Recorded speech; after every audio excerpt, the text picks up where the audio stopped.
Quanta terra, que imensidão! Aos olhos do professor de matemática, essa paisagem se traduz em distâncias, medidas. Realmente, as ciências agrárias, como agronomia, zootecnia e veterinária, utilizam inúmeros modelos e ferramentas matemáticas para resolver problemas. E é isso que veremos aqui em Matemática no Sítio. Que bom o ar de campo, né? Gostoso. Mas nós não vamos dar férias para matemática. Vamos explorar um sítio que tem aqui perto e vamos ver que tipo de atividades, que ideias matemáticas a gente pode apresentar para matemática cotidiana. Tudo bem? Tudo bem. Então vamos embora. Vamos lá.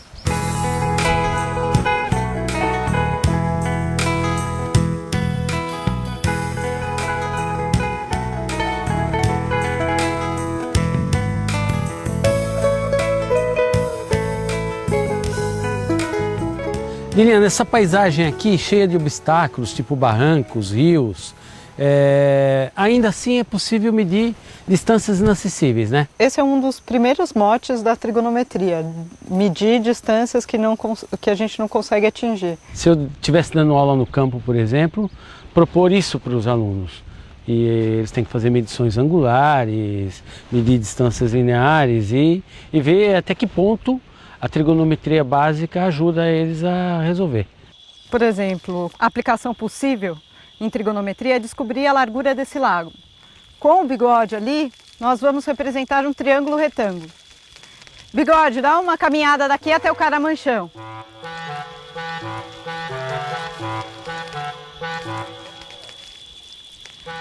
Quantos metros? 12 metros! Considerando que o Bigode estava perpendicular a mim, dá para medir o ângulo agora em que o Bigode está. E a gente vai perceber que esse ângulo é de aproximadamente 30 graus. Sabendo que a distância que o Bigode percorreu é de 12 metros e que o ângulo que eu estimei é de 30 graus, então a largura do nosso lago vai ser de aproximadamente 20 metros. Para calcular a largura deste lago, a professora Lilian fez de cabeça a seguinte operação.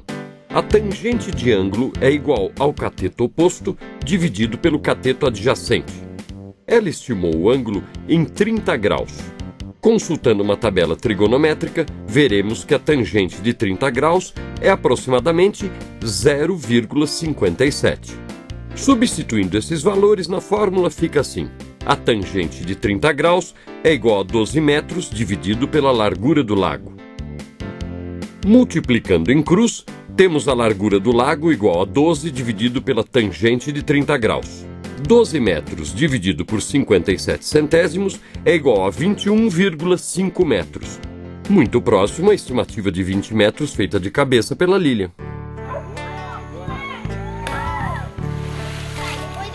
Lilian, você nasceu no interior, né? Você nasceu numa cidade do interior.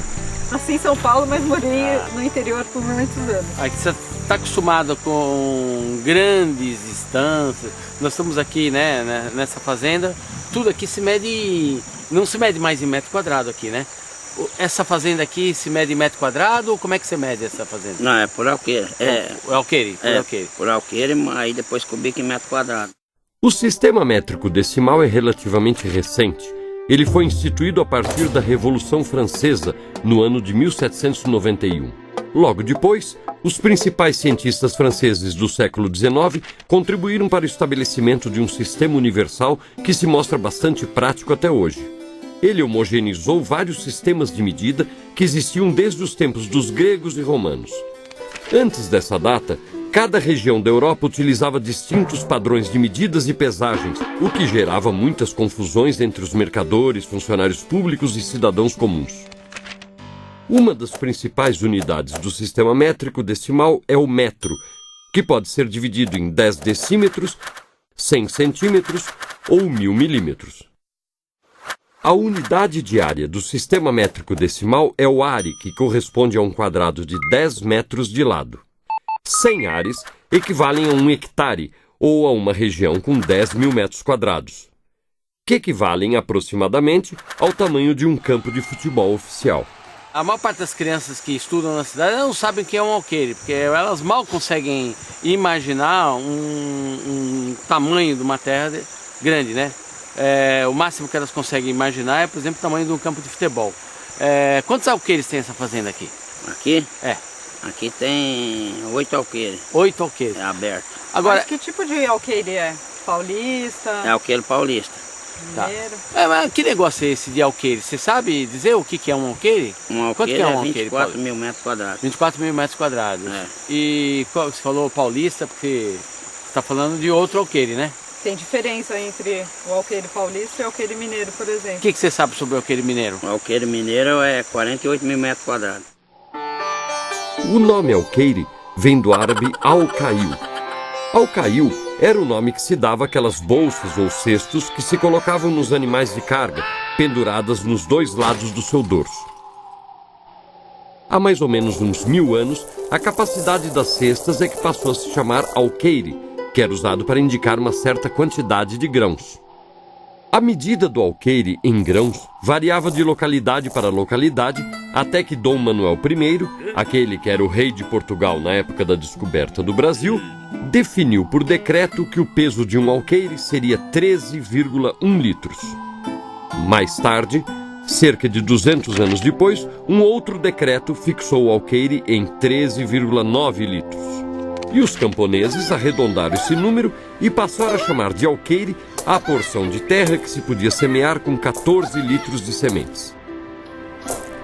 O alqueire, portanto, passou de medida de capacidade para medida agrária, usada para medir a superfície das terras semeadas. Aqui na tabela, você pode ver que o alqueire mineiro é o dobro do alqueire paulista e que o alqueire baiano é o dobro do alqueire mineiro. Com o tempo, essas medidas perderam o vínculo com os litros de grãos. Elas foram associadas a outras medidas lineares e de superfície não decimais, como palmos, varas, braças e pés.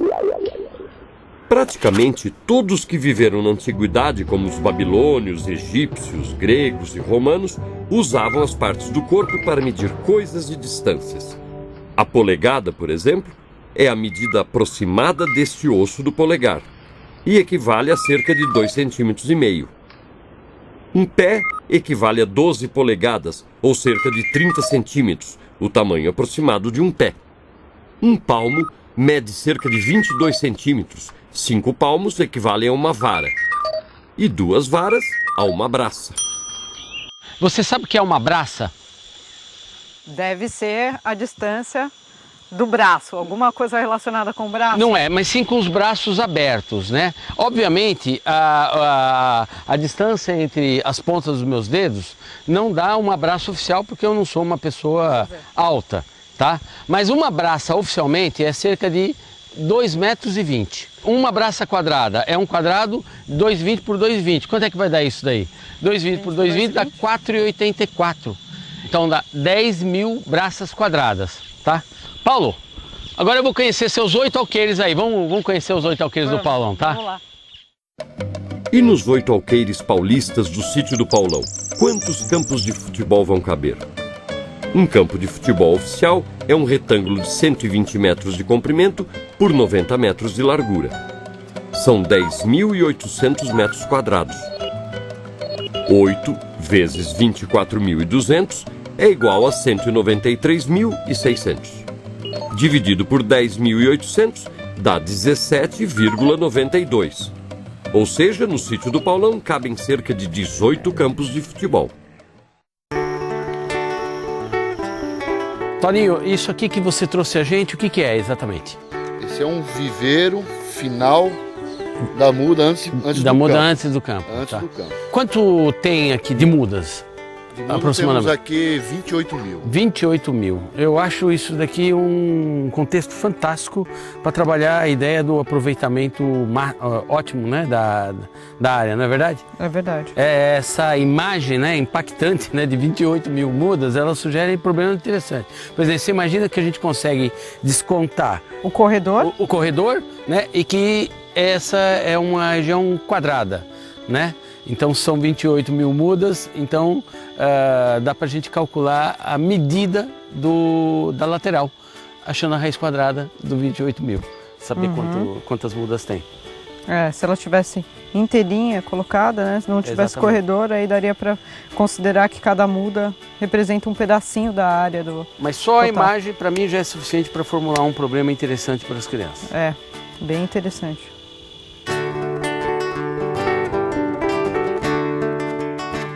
Um dos principais problemas da agricultura é decidir como distribuir as mudas de uma plantação de modo a obter o melhor rendimento da terra. De todos os retângulos com perímetro fixo, o quadrado é o que tem a maior área. E de todas as figuras planas com perímetro fixo, o círculo é a que tem a maior área. Toninho, estou vendo essa cultura de palmeira aqui, ela tem um padrão aritmético, geométrico. Como é que você determina aí o espaçamento entre as mudas? Nas palmeiras funciona assim, funciona 1,5 entre plantas. Entre plantas? E entre ruas são 2 metros. 2 metros. 2 metros. Quanto tem de terra nessa parte aqui? Aproximadamente quanto? Essa área aqui é para ter uns 10 mil metros, um hectare. Né? 1 hectare, então se a gente fizer uma estimativa, deve ter umas 3 mil plantas, então. 3 mil plantas? Aproximadamente. Lilian, essas informações que o Toninho está dando, me veio à cabeça algum tipo de atividade que a gente pode fazer correlacionando área e perímetro. Tem uns exercícios clássicos de fixar o perímetro e determinar a área máxima. Trabalhar com perímetro fixo. Isso desemboca em funções de segundo grau, não é verdade? Funções de segundo grau e aí determinar o ponto de máximo da função. E o máximo seria o valor da área, a superfície máxima. Por exemplo, se eu imaginar que você tem 16 metros de arame e você quer cercar uma área máxima para plantar, sei lá, cebolinha, tempero, coisa parecida, mas você quer o máximo. Se essa região a ser delimitada é um quadrilátero, o que dá para fazer? Um retângulo 1 por 7, cuja área é 7. Ou 2 por 6, o perímetro vai ficar fixo, né? Vai ficar fixo 116, né? 2 por 6, daí da área 12. 3 por 5, 15. 15 e 4 por 4, 16. Então o quadrilátero com a área máxima de um perímetro fixo vai ser o quadrado. Agora, e se não fosse um quadrado? Aí o problema fica mais complexo. Aí a figura com a área máxima é o círculo com aquele perímetro determinado. Agora, não é muito comum plantações delimitadas por círculo, né? Como é que é isso daí? Aqui é um terreno retangular, mas existe algum tipo de plantação que a área é um círculo? Existe sim. Nós temos hoje plantações safrinhas, né? Aham. Que são plantadas com pivô central. O que é um pivô? Pivô central é uma irrigação com hastes determinando. Como se fosse o braço de uma grua. Que ele rola. Ele vai irrigando. Ok. Então é o raio de uma circunferência. O tamanho. Então isso é um contexto interessante para trabalhar a questão de área do círculo, não é isso? Agora, na vida prática, ninguém está muito interessado em cercar essa região, né? É um círculo por causa do mecanismo, não é isso? Do mecanismo, com o aproveitamento máximo de área irrigada, né? Irrigada.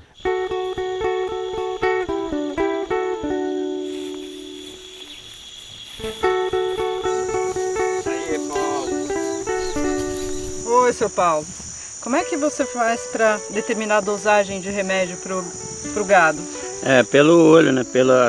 O olho a gente sabe, eu já trabalhei numa fazenda que tinha balança, né? Aqui como já não tem, a gente tem que estimar pelo olho. Quer dizer que depende do peso do gado, né? Depende do peso. Tá. Depende do peso. Agora, aqui não tem balança, você vai no olhômetro. Agora, e quanto é que você acha que pesa esse animal aqui? 210 quilos. 210, porque ele não é um animal adulto, né? Não. Agora, você sabe como é que agricultores africanos do interior da África utilizam métodos para determinar o peso? Lá não tem tecnologia. Eles medem o comprimento do dorso aqui, do corpo principal do animal e a circunferência. Então, o que eles fazem é imaginar que o animal pode ser equivalente a um cilindro. Então, quando eles medem a circunferência da barriga do boi, eles estão calculando o comprimento da circunferência, que é 2πr. Com isso, a gente pode determinar o raio ou o diâmetro. E calculando esse comprimento aqui, é como se fosse a altura do cilindro, né? Então eles sabem que o peso do boi vai ser aproximadamente o equivalente ao volume desse animal, se ele fosse um cilindro desse tamanho, cheio de água. É por isso que a gente trouxe a corda, então, Isso né? aí, então vamos medir o comprimento do boi. Está dando aproximadamente 1,20, né? 1,20. Agora vamos ver a circunferência da barriga do boi. Você percebe que a cabeça ela vai compensar com áreas, é claro que a barriga é a parte maior, né? Então eu vou compensar partes, como se eu estivesse fazendo composição e decomposição. O que deu aí? 1,80, né? Então deixa eu fazer as contas aqui. Eu sempre trago minha calculadora quando eu vou pro campo. 1,80 dividido por 6,28, isso daqui está dando tal, agora vezes 1,2, tá? Deu aproximadamente 200 e pouco. Era mais ou menos o que você tinha previsto, né? 210. Vocês gostam de matemática? Sim, eu gosto. Vocês gostam de Amora também? Eu vou contar uma história para vocês. Vocês já leram o João e Maria? Sim. Então, ó, o João e Maria saíram para colher amora, tá? Aí eles colheram um monte de amora. Aí o João chegou para Maria na hora de dividir e falou assim, ó: 4 para mim, 3 para você. 4 para mim, 3 para você. Quem é que tá saindo ganhando de amora agora? O João. O João. Por exemplo, se a Maria ficar com 6, quantas ficou pro João? 8. Foi rápido aí. Se ela ficou com 60, lembra? 4 para mim, 80. 80. Como você é rápido, rapaz. É muito bom você. Agora é o seguinte, no outro dia a Maria resolveu dar o troco. Então ela fez assim: agora eu que vou distribuir. 3 para mim, 2 para você. 3 para mim, 2 para você. Tá? Quem que tá ganhando mais agora? A Maria. A Maria. A Maria. Quando o João fala 4 para 3, 4 para 3, 4 para 3, tá certo? Uma razão de Ele fato. tá ficando com mais de 30% a mais do que as amoras da Maria. Agora, quando é a Maria? Que faz 3 para 2, 3 para 2. A Maria tá levando 50% a mais. Quer dizer, a fração 4/3, ela é menor do que a fração 3/2. Eu vou te mostrar um procedimento muito conhecido, utilizado na antiguidade, na Idade Média, que era um procedimento para determinar a profundidade de um poço. Você tem que descer no poço, é claro, né? Os antigos eles usavam um aparato chamado quadrante, que é um quadrado de madeira com a base em escala. Por exemplo, faz de conta que aqui tem 10 centímetros, ok? Então, a partir deste vértice, eu viso... Ó, com essa linha eu vou visar o fundo do poço, tá vendo? Ó, aqui você consegue imaginar 2 triângulos semelhantes, concorda? Concordo. Tá? Então me mostra aí os 2 triângulos semelhantes. Tem um aqui no quadrante, triângulo pequenininho aqui, tá? Que e aqui seria a altura do poço, a profundidade do poço, a né? profundidade do poço, E aqui, o diâmetro. então é só resolver uma regra de 3 simples. Sim. O diâmetro do poço eu meço diretamente e as medidas do triângulo pequeno eu meço aqui no quadrante. É aqui que o senhor vai cavar o poço? É aqui. E como é que o senhor faz para a circunferência ficar certinha? Eu uso essa vara aqui, aí coloco ela dos dois Nas lados. duas pra lá e direções pra aqui? cá, nas duas direções. Aí eu começo em volta, A cavar. ao circo, cavar em circo. Você viu que legal? Tem uma ideia geométrica aqui, né? O diâmetro, que é a vara dessa circunferência, também é diagonal do quadrado. Ou seja, está embutida a ideia de que o quadrado está inscrito na circunferência. Exatamente. Então não vamos atrapalhar não, pode continuar fazendo o poço.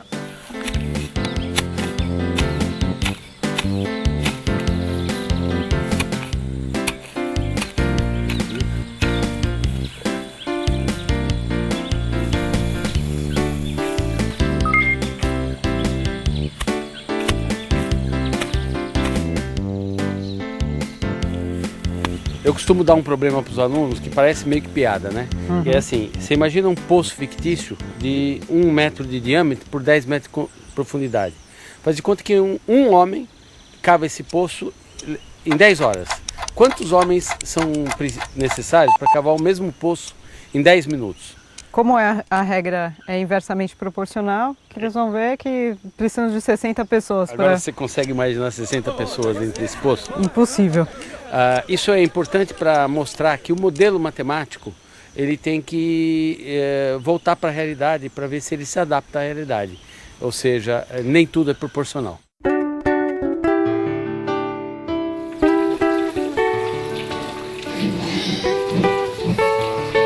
Estou vendo aqui 6 baias. Quantos animais estão cabendo em cada baia? Em torno de 27 a 30 baias. Quer dizer, no máximo estão cabendo aqui 30 vezes 6, 180 animais aqui. Exatamente. 180 animais. Ele comporta até um pouco mais, mas isso é para eles terem, assim, bem tranquilidade no lugar que eles vivem. Que fase que estão esses animais aqui? Esse aqui está na parte inicial para crescimento. Para crescimento. Isso. Então, eles são alimentados com ração, não é isso? Ração.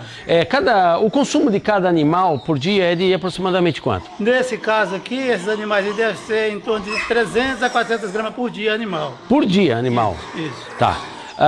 Agora, esse recipiente de ração aqui, quanto cabe aqui de ração? Aí cabe 80 quilos.